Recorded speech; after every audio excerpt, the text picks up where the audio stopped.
예수님께서 가르치시고 또 전파하신 하나님 나라, 또 하나님 나라의 복음은 지금까지 많은 이들이 가르쳤던, 특별히 서기관들이 가르쳤던 그러한 가르침과는 전혀 다른 권위 권세가 있다라고 많은 무리들이 고백을 했죠. 마태복음 7장에. 왜 이렇게 그들이 예수님의 가르치심에 권위가 있고 권세가 있다라고 느꼈을까? 그것은 바로 그들이 직접적으로 느낀 것은 아니지만 예수님의 말씀처럼 예수님은 하나님이시죠. 그래서 하나님 나라의 복음에 대해서 이야기한 것은 자기 자신에 대해서 이야기한 거예요. 우리도 그렇잖아요. 내가 누군가에게 들은 이야기를 이야기하는 것은 좀 힘이 없어요. 내가 직접 경험한 거, 나의 이야기를 하는 것은 어떻습니까? 막 입에 침을 튀기면서 막 강력하게 이야기하거든요. 우리가 은혜도 마찬가지입니다. 누군가의 이야기를 듣고 은혜 받았습니다 하면서 그 이야기를 전달하는 것은 힘이 덜해요. 그런데 내가 깊이 읽고 묵상하고 내가 받은 은혜를 나눌 때는 막 없는 힘까지 막 더 생기는 거예요. 더 확신이 있으니까.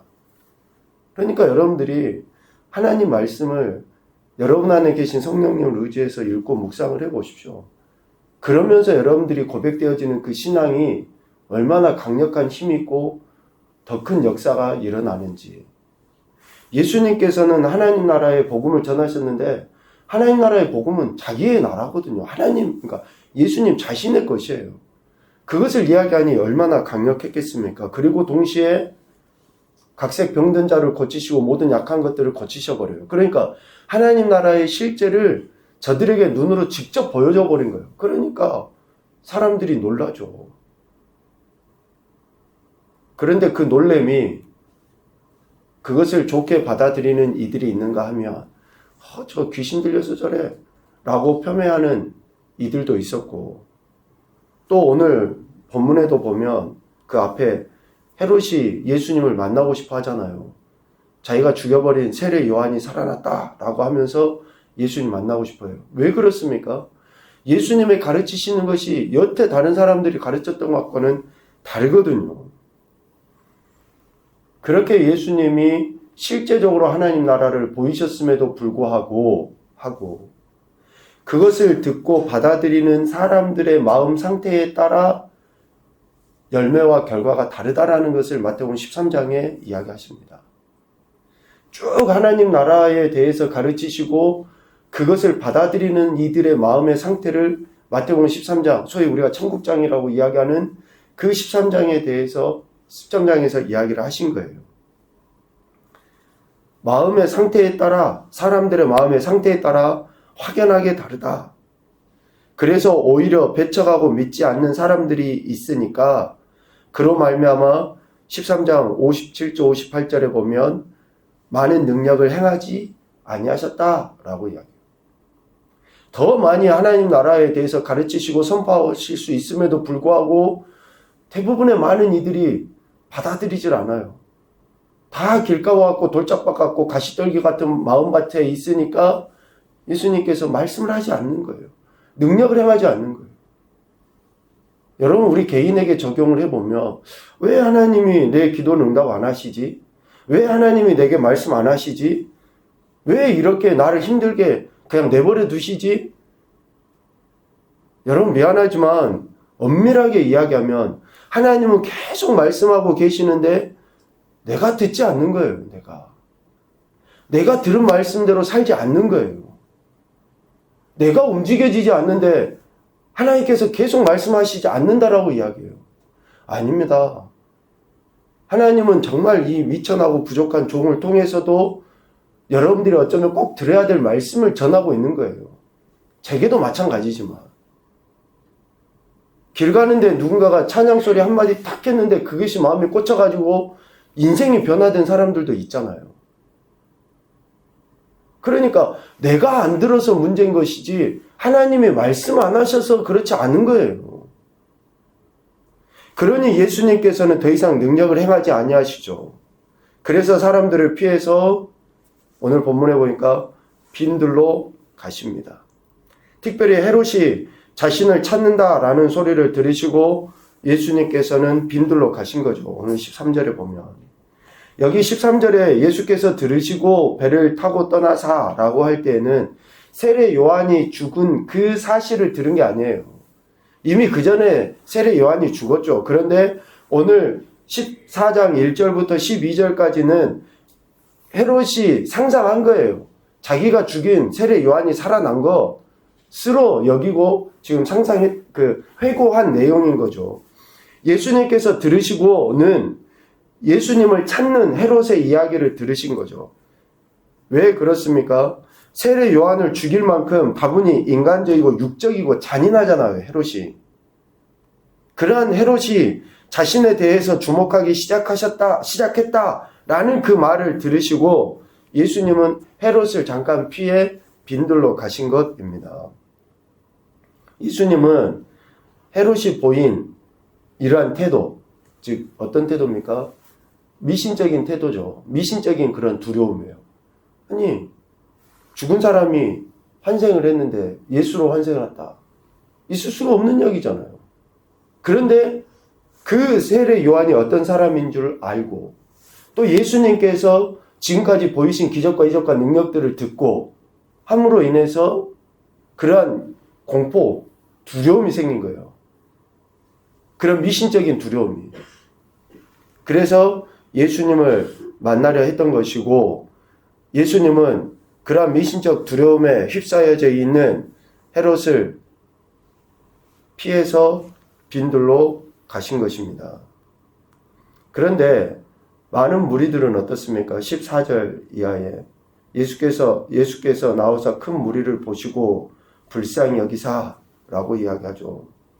많은 무리들은 어쩌면 지금까지 자신들의 영적 리더로 세워져 있었던 세례 요한이 죽고 나니까 또 방황을 하는 거죠. 목자 없는 양같이. 그런 방황하는 무리들이 예수님 자신을 따라오는 것을 보시고 불쌍히 여기신 거예요. 이 큰 무리들과 헤롯을 보면서 오늘 우리도 점검을 할 수 있는 거죠. 내가 예수님 따르는 목적이 뭐냐? 내가 왜 예수님 보고자 하는가? 내가 왜 예수님 보고 싶어 하는지, 내가 지금 예수님 따라하는 목적이 무엇인지, 이런 것들을 우리가 점검을 해볼 필요가 있는 것이죠. 이렇게 빈들에까지 나온 무리들을 예수님께서는 불쌍히 여기셨습니다.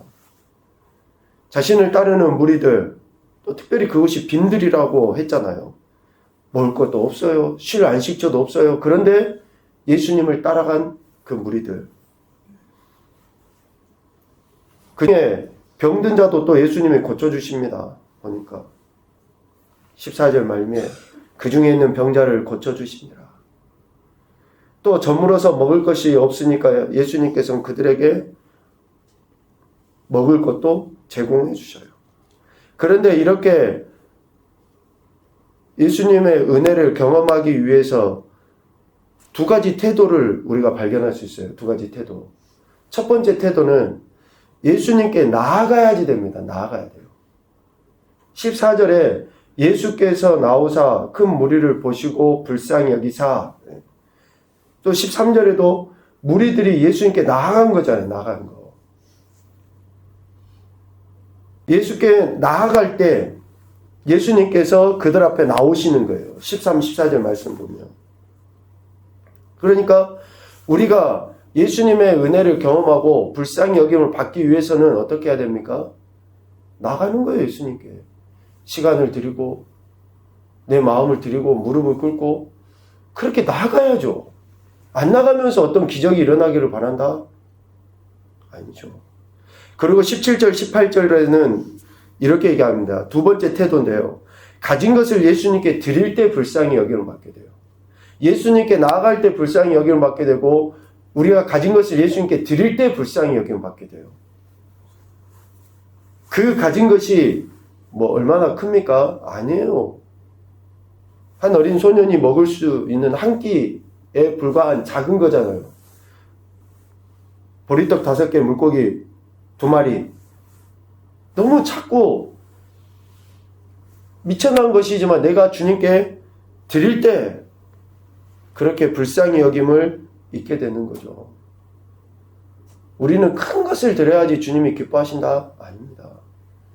내가 할 수 있는 거, 지금 이 상황에서 내가 드릴 수 있는 거, 지금 이 상황에서 내가 최상의 것으로 할 수 있는 거.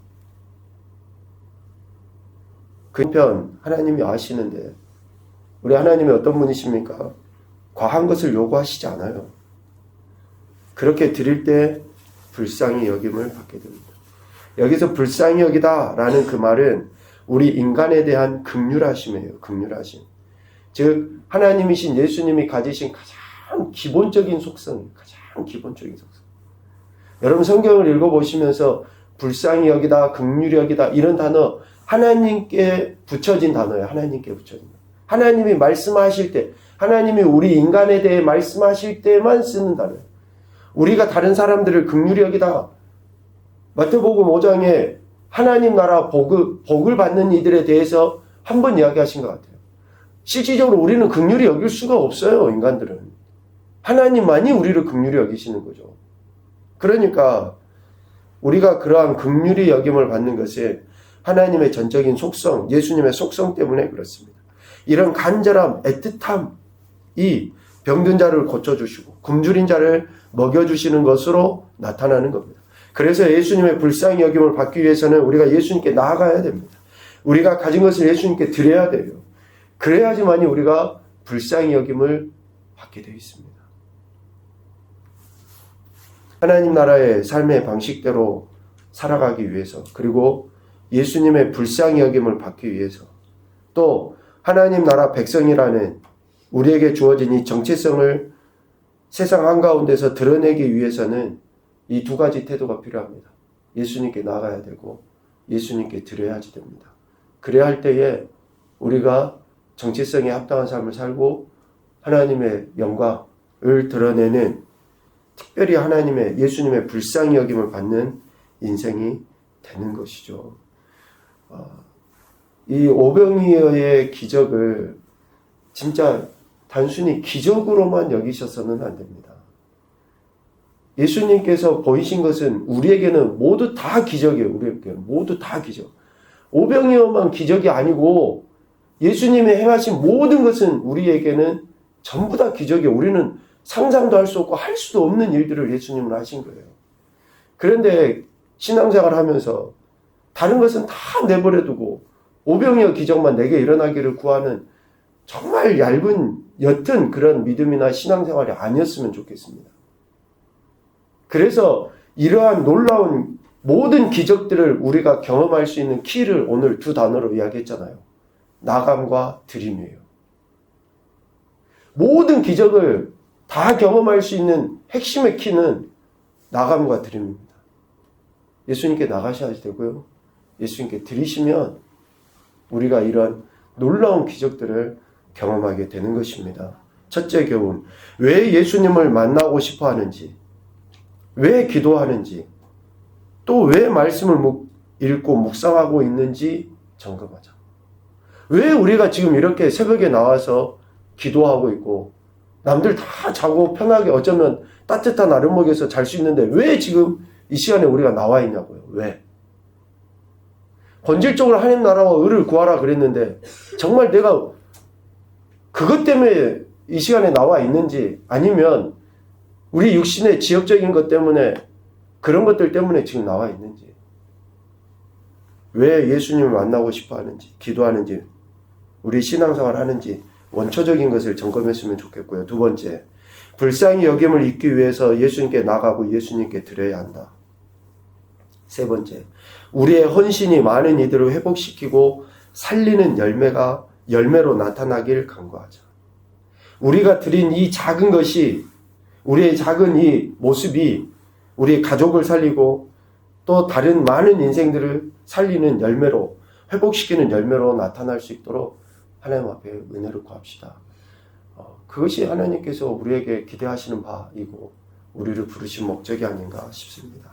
오늘도 저와 여러분이 하나님께서 주신 이 은혜를 사모하시고 또한 그 은혜에 합당한 삶을 살아서 하나님이 영광 받으실 만한 그러한 저와 여러분의 신앙과 삶의 태도가 되실 수 있기를 주님의 이름으로 축복합니다.